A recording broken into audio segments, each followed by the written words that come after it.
O complexo de Golgi foi descoberto em 1898 pelo médico e histologista italiano Camillo Golgi. Ele observou e descreveu uma estrutura citoplasmática um tanto quanto diferente. Descobriu a presença, nas células nervosas, de uma rede irregular de fibrilas, cavidades e grânulos, que chamamos hoje de complexo de Golgi. O complexo desempenha um papel essencial em operações celulares, como a construção de membranas, o armazenamento de lipídios e proteínas através de maturações bioquímicas e o transporte de partículas ao longo da membrana celular. A descoberta do complexo de Golgi rendeu ao cientista o Prêmio Nobel de Fisiologia e Medicina em 1906, juntamente com Santiago Ramón e Cajal. Mas foi apenas em 1955, com os avanços da microscopia eletrônica, que a estrutura foi confirmada. O complexo de Golgi é uma organela membranosa composta por uma série ordenada de compartimentos.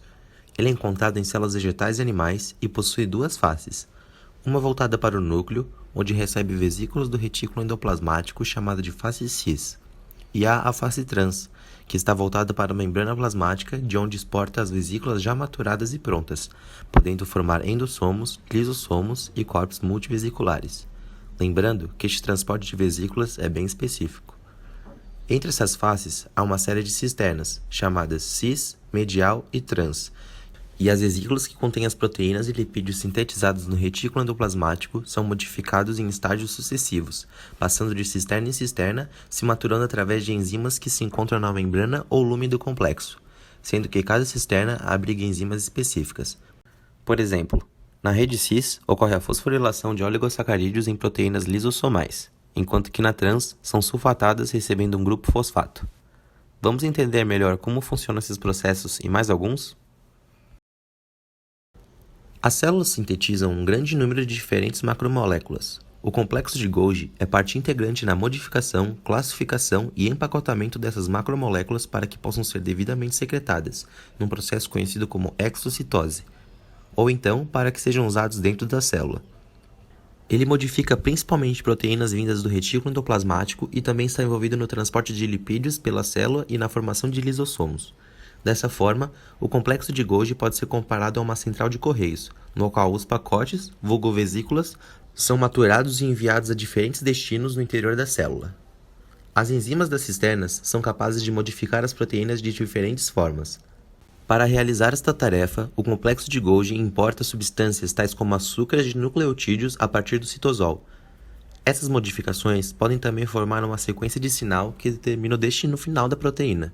Por exemplo, o aparelho de Golgi adiciona um marcador de manose 6-fosfato para proteínas destinadas aos lisossomos, pois elas serão agrupadas na rede trans do Golgi e sairão em vesículas.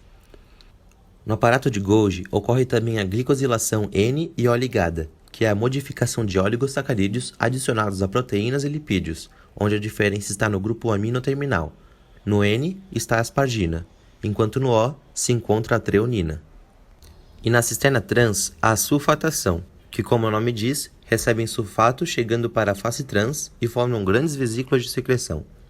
O complexo de Golgi desempenha ainda um importante papel na síntese de proteoglicanos, que são moléculas presentes na matriz extracelular dos animais. Também é o local principal da síntese de carboidratos. Isto inclui a produção de glicosaminoglicanos, polissacarídeos de cadeias longas não ramificadas que a organela liga em seguida a uma proteína sintetizada no retículo endoplasmático para formar os proteoglicanos. Há ainda outras atividades em que o aparelho de Golgi exerce papel importante na produção de outras estruturas da célula, como por exemplo o acrossomo do espermatozoide e a lamela média das células vegetais, entre muitos outros. Como visto, as vesículas originadas no retículo endoplasmático formam, através da união entre elas, agregados tubulovesiculares, os quais são transportados até a região cis do complexo de Golgi por proteínas motoras, guiadas por microtúbulos onde se fundem com a membrana deste, esvaziando seu conteúdo no interior do lúmen. Uma vez dentro, as moléculas são modificadas, marcadas e direcionadas até seu destino final. Esse tráfego de vesículas entre compartimento doador e compartimento alvo é auxiliado por proteínas de revestimento que ajudam as proteínas carregadas nas vesículas a entrarem e a saírem, pois a vesícula tem que estar livre para fusionar. Mas afinal, quem são essas proteínas de revestimento? As proteínas específicas de revestimento modelam e revestem a vesícula em formação. Elas se encontram no citosol e vão por sinalização para cada endereçamento, sendo auxiliadas por outras proteínas. Seus nomes são clatrinas, COP1, COP2 e retrômeros. As vesículas que saem do retículo endoplasmático para o Golgi são auxiliadas pela COP2. Ela faz brotar as vesículas para serem fusionadas posteriormente. Já as COP1 possuem função de retorno para dentro do Golgi e para o retículo endoplasmático, através da via de recuperação de vesículas que são liberadas involuntariamente. As clatrinas estão sempre no citosol. Após receberem sinalização para formar vesículas, vão para a face trans do Golgi, auxiliando todas as vesículas endocíticas que saem prontas do aparato. E o retrômero, como o nome mesmo diz, reveste a vesícula que volta para o Golgi. Todas essas proteínas de revestimento se desligam das vesículas após formadas.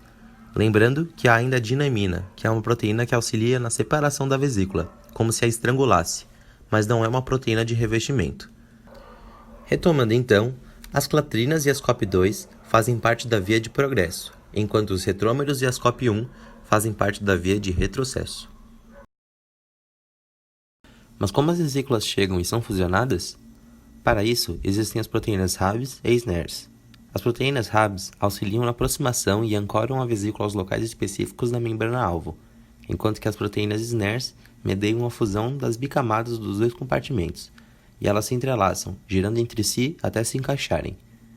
O processo ocorre com as proteínas efetoras de Rab na membrana-alvo, que interagem com proteínas Rab ativas, que estão na vesícula para estabelecer a primeira conexão entre as duas membranas que irão se fundir.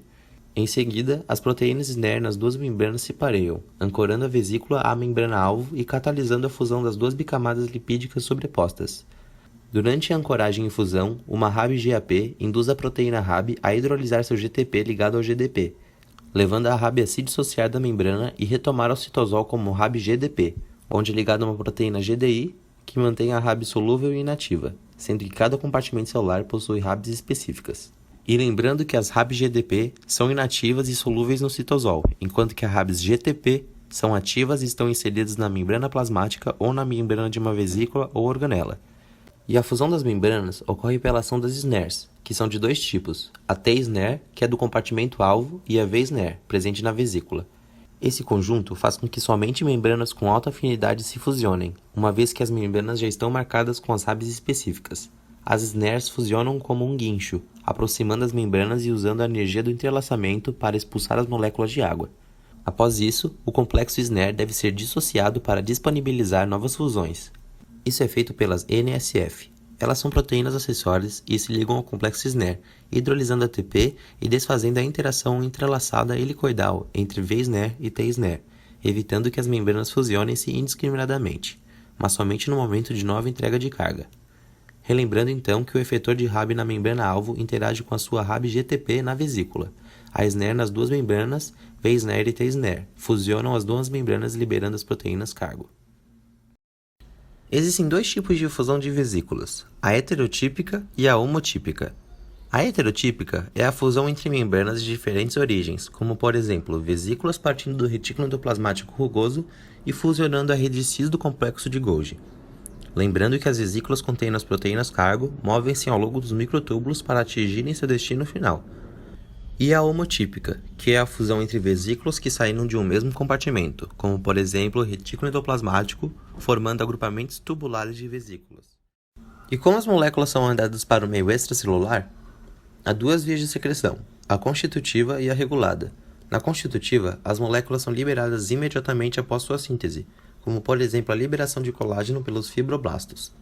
E na secreção regulada, as moléculas ficam estocadas em grânulos no citosol, como em lisossomos especializados para serem secretadas mediante estímulo externo, como por exemplo a insulina pelas células beta e hormônios ou neurotransmissores.